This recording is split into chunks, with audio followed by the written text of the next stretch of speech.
Okay, 2019 is coming to a close, and there are still a few movies out there that I saw this year that I actually really, really enjoyed, but I didn't have the time to talk about them because I had the flu. It was horrible. It seems like every single winter I get super sick. So here's what we're gonna do. I'm gonna talk about a couple films this year that I didn't really review on my channel this year, and I wanna do it all in one video. And the three most important movies that I really needed to discuss before the end of the year, because those movies will end up on my top 10 favorite movie list, I'm sure of that, are Marriage Story, The Irishman, and Doctor Sleep. So let's kick this off with Marriage Story. I mean, funny enough concept, right? I mean, Kylo Ren banged Black Widow. Okay, that was an easy joke, but it needed to happen. No, in all honesty, this movie is a great Netflix film. I couldn't believe how good it was. It was shown in at a couple festivals, so it still qualifies as a cinematic thing. It was a movie that it was actually released in theaters, so it does qualify for my top 10 movie list. And in the movie deals with a couple that is starting to go through a breakup and eventually a divorce. The Both of them are being played by Adam Driver and Scarlett Johansson, and there's a kid involved. They do have a son, so they actually try to make it as easy as possible for the kid and for one another, because they still care for one another. They just don't want to be together anymore, which is a very adult thing to do. However, once once divorce lawyers get involved, it actually gets quite ugly. And I loved this movie. I was super sick and I watched this on Netflix. I couldn't believe how good it was. First up, the performances. Adam Driver gives probably the best performance of his career yet. I loved him as Kylo Ren. I know a couple people don't. And I don't even want to turn this into another conversation about Star Wars, but I just think Adam Driver is phenomenal, and he was phenomenal in this film. You really feel like he still has childlike qualities, like his character, yet he's trying his utter best to be a father, and it's heartbreaking. Like, he's the character that I felt most for, because Scarlett Johansson actually takes the kid with her when she moves to California, and he's still trying to be a part of that kid's life. And sometimes his son says stuff to him that really hurts his feelings, but it's just a child, and the child doesn't know any better.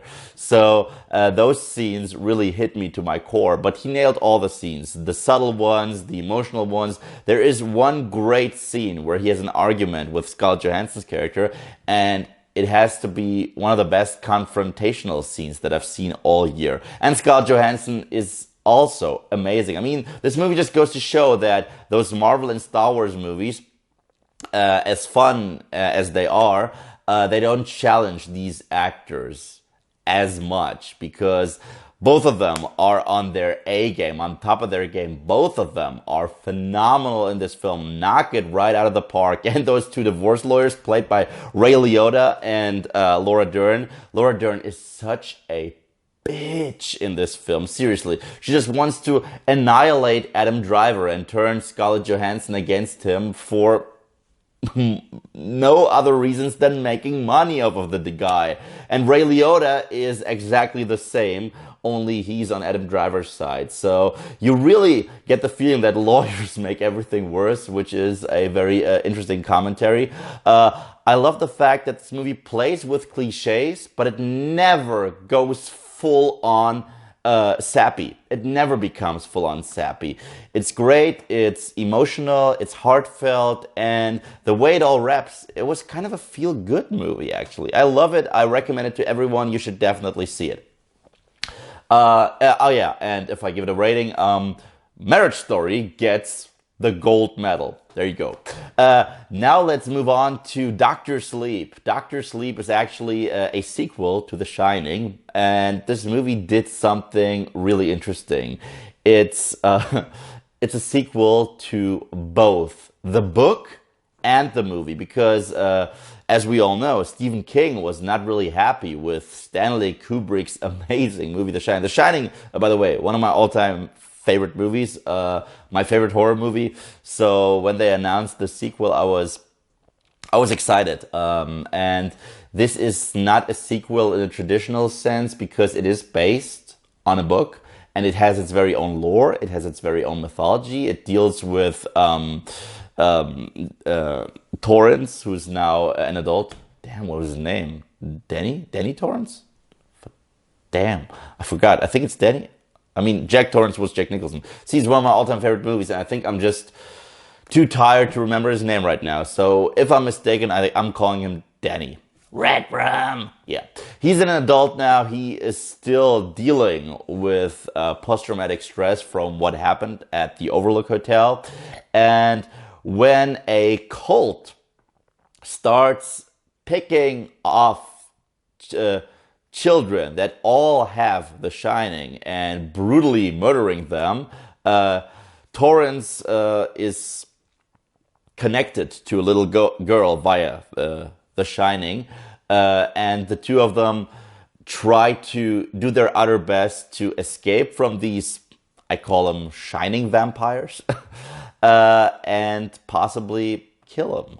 And what we have is a mix between a subtle drama, a movie with very graphic and disturbing imagery, and in my opinion, a legit and respectful sequel to The Shining. This movie blew me away. Ewan McGregor was great as a lead character. That little girl was also phenomenal. The camera work, the cinematography was mesmerizing. It's a slow burn, though. It has a couple sequences that drag a little bit, but so did the original. But I don't know why the original handled it a little bit better. And for some people, it might be a stretch because we come from a haunted hotel psychological thriller film to a movie that deals with a cult, and a cult that basically consists of vampires, energy vampires. So it is a bit of a stretch, and some people will just not roll with it. I rolled with it. I thought it was an interesting take on those stereotypical villains in these movies, that we get to see their side of the story, and Rebecca Ferguson as the cult leader was great.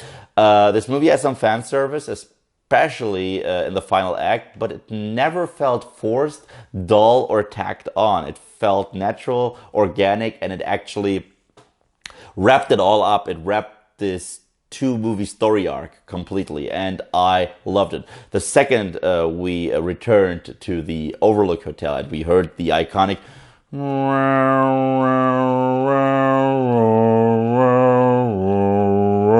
music, I was like, the epic, goosebumps all over my body. Was it a cheap shot? Yeah. Did it work for me? Yeah. All in all, I was surprisingly in love with this film, but I don't know if I'm going to rewatch it as many times as I do with The Shining. Nonetheless, Dr. Sleep gets the silver medal. And that brings me to The Irishman. Yeah, Martin Scorsese is back after having said something very controversial about the modern state of cinema.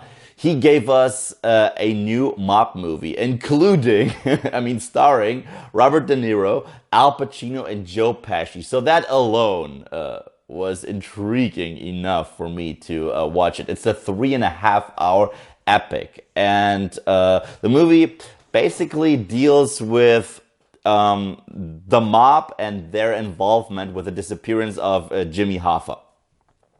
And I gotta tell you, this movie blew me away. I heard some people complaining about the runtime and about it being boring. I wasn't bored. Robert De Niro is the main character. He plays basically a hitman for the mob, and we see him rise and fall. Very stereotypical for Martin Scorsese films, like Jordan Belfort in The Wolf of Wall Street or Ray Liotta's character in Goodfellas.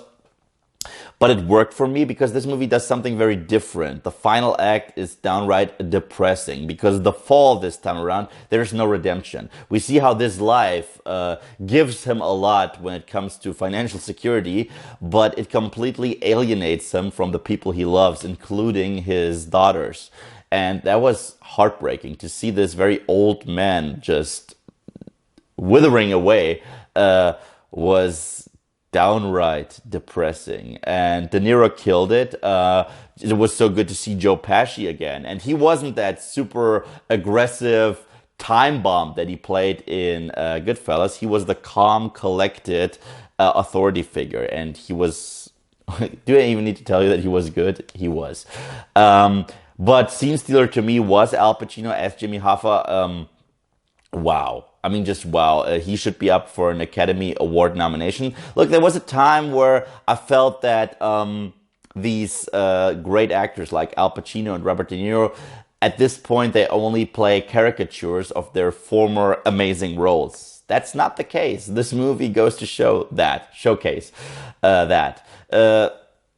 Loved this movie. Thought the story was engaging. Thought the characters were very interesting and perfectly portrayed by all of our lead characters. If I have an issue with this film, it's not even the runtime. It's the de-aging process, the CGI de-aging process. It really does not look good. Like, young Robert De Niro kind of looks like a PlayStation character. I know that's a very harsh comparison, but I'm always honest in my reviews, okay? I'm not motivated by anything, not by politics and not by personal or subjective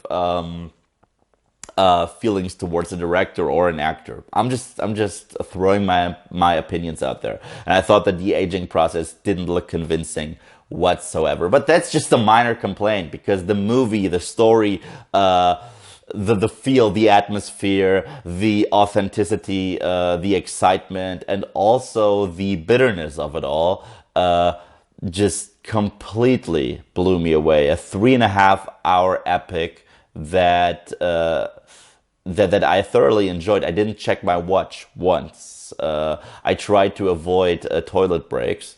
So this movie must have been good, I guess. But that's just my opinion. I'm going to give The Irishman the gold medal. So these are the 3 movies that I really, really, really wanted to review before I give you my top 10 favorite movie list. And now let me know in the comments section below. How would you rate these movies? Did you like Marriage Story? What's your take on Dr. Sleep? And did you like The Irishman? Was it too long for you? Let me know in the comment section below. And thank you guys, as always, for watching. If you like what you see here and you want to see more, then just subscribe.